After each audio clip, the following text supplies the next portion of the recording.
All right, today is the 20th of November. This is for Aries Ascendant, the 20th of November. This is a frequency update, and it is about the Mars in opposition to Uranus. And for Aries, this is happening in your second and your eighth houses. So that's I'm sorry, the cat's over here. My resources and your resources, what I value and what others value. Now, think about Mars. It's passionate, it's driven, it will stop at nothing. It's the soldier, so it can take a hit and keep on going. Uranus is surprise. Uranus is whoa. So let's understand better which one is where, in what house, in what location of your life. And then that will give you a greater understanding of the impact of this. And I'm going to also let you know the specific dates, because they're coming up when you're going to feel this big pull, this huge irritation. There's going to be about a 7 or 8 day period, and I'm going to explain that to you. I'm going to give that to you. Kitty cat's like, what about me? How am I involved in this? So I'm G. This is All Astrology. If you've never been here, if you're brand new, we give high quality readings to first time subscribers. Every subscriber gets one high quality reading. It is not computer generated. It is specifically designed for you. You give your birth info down below, and we'll be in touch and we'll go from there. Remember, it's a great free gift for you. Okay. All right. Now let's move on. So also, if you don't know what your rising sign or your ascendant is, say you've already had a reading and the reading is just, it's a reading. It's telling you what's going on in your life. It's not giving you the astrology knowledge. You can also just comment that below and say, gee, I've already had a reading, but I don't know what my rising sign or my ascendant is. And I'll hook you up. Okay. All right, so now let's get on to this information that is kind of critical. It can be critical if you're not aware of it. And that's why I felt very strongly, as usual, very strongly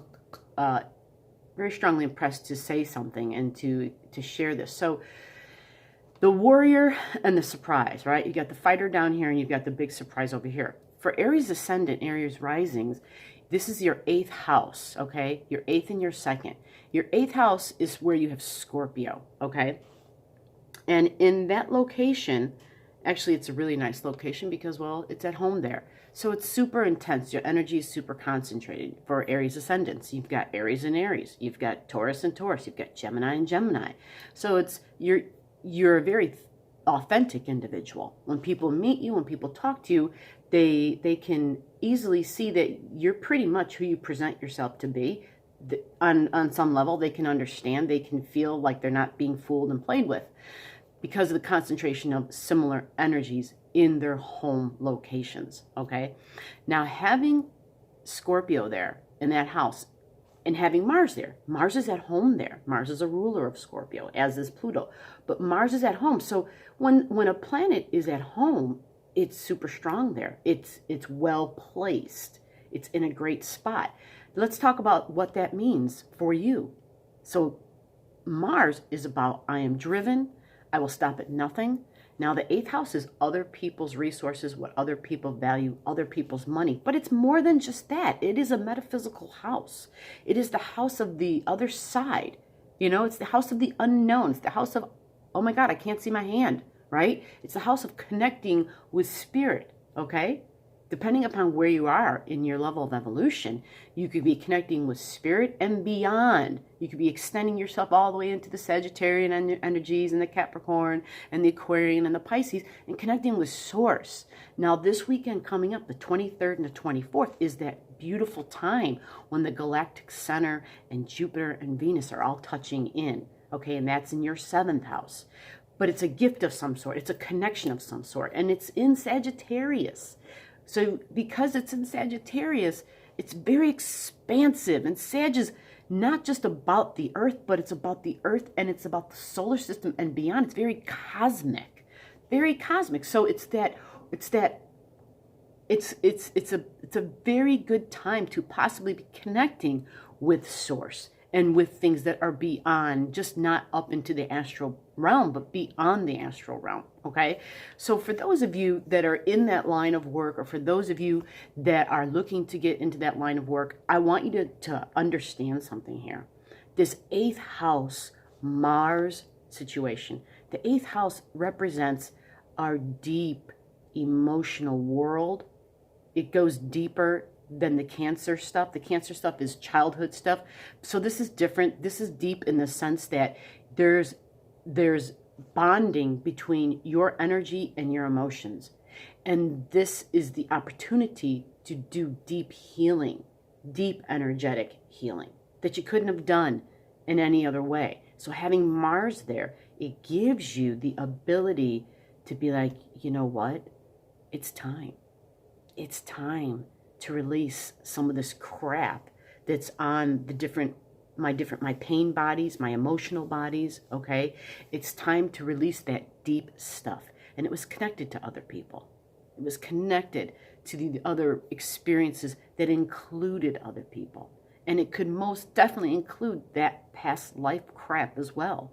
So it's time to release a lot of stuff. Now, Mars coming in and being there and opposing Uranus, right? So there's this battle, okay? And it's with what you value and with what somebody else values. So you want to understand that people kill each other over what they value. You know what I mean? So this could be quite serious.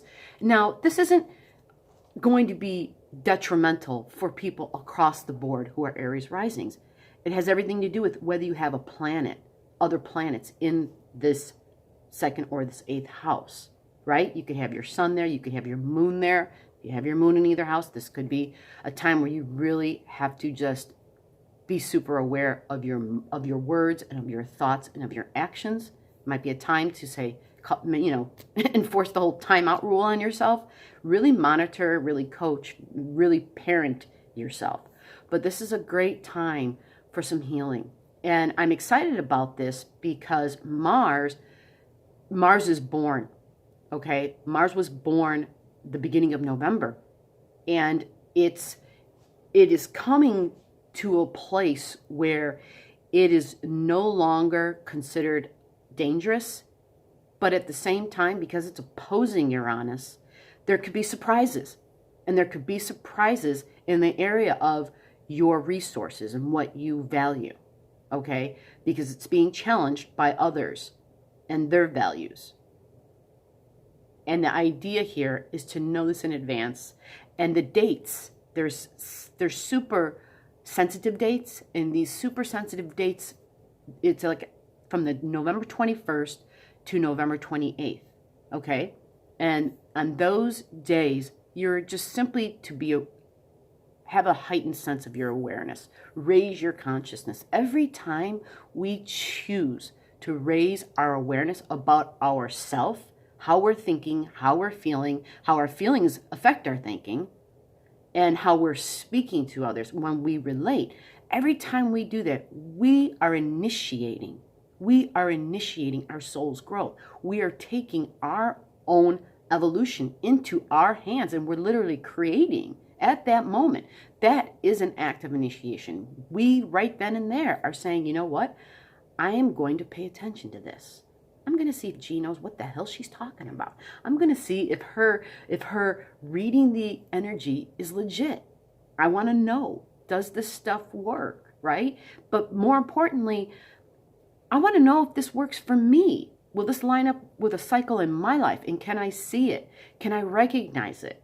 Because if I can, then going forward, I understand, oh my God, I've got like this roadmap, this energetic grid to look at and to understand or to hear about. Again, I keep links down below so that you are welcome at any time to pull up your own chart, to understand, to get a chart that tells you where the planets are at this very moment. Like I'm looking at one now, and it tells me where the planets are right now.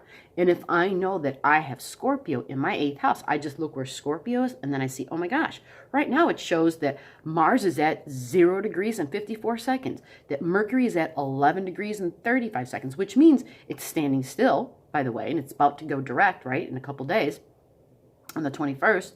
And so as Mercury slows down, which it does right before it starts to go direct, it slows down and it almost stands perfectly still right before it has to change directions, just like a car. And at that time, our information is even more clear, more crisp. I have a friend who's got a doctor's appointment on Thursday, and I'm like, oh, that's a great day. You know, the doctor should have some very clear insight, should be on point. It's all about have a surgery, don't have a surgery, put it off, or, you know, that whole thing. And I thought, oh, that's wonderful. I'm glad it's not before, while it's still retrograding, but it's on the day when things should be clearer. So getting back to the opposition of Mars and Uranus, it's an irritation. And the irritation plays out like this. It's going to be with people that you know, people that you're close to. So you might be short-tempered. You're going to be just completely irritated by the normal everyday things they probably do on a regular basis. But at this time, it's like your patience is just thin and you just kind of snap. And again, it's to those that you're going to be closest to. It's Uranus and Taurus. Taurus is, you know, it's my loved ones. It's my values. It's people who I value in my life. People who are in my inner circle.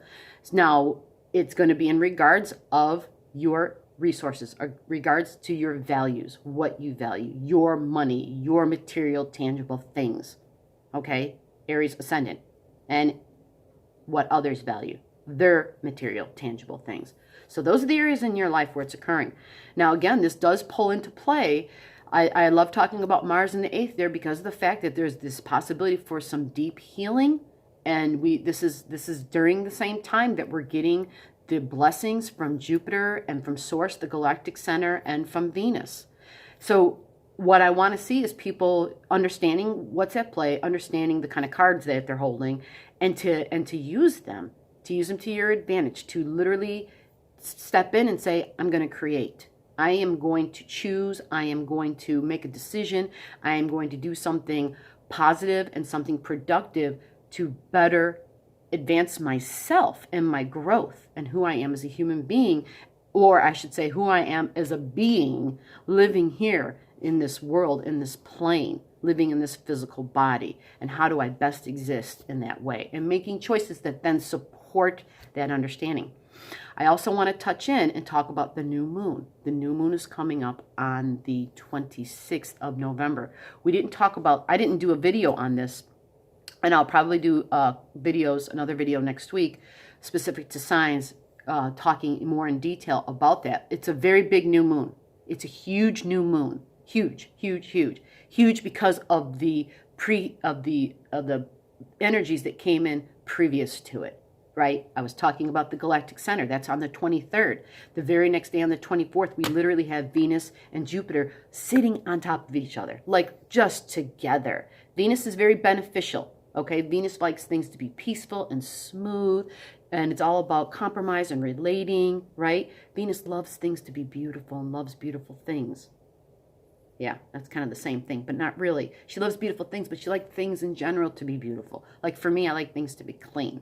That's my Venus thing. Like, anyhow, so everyone has their own idea of beauty is my point, okay?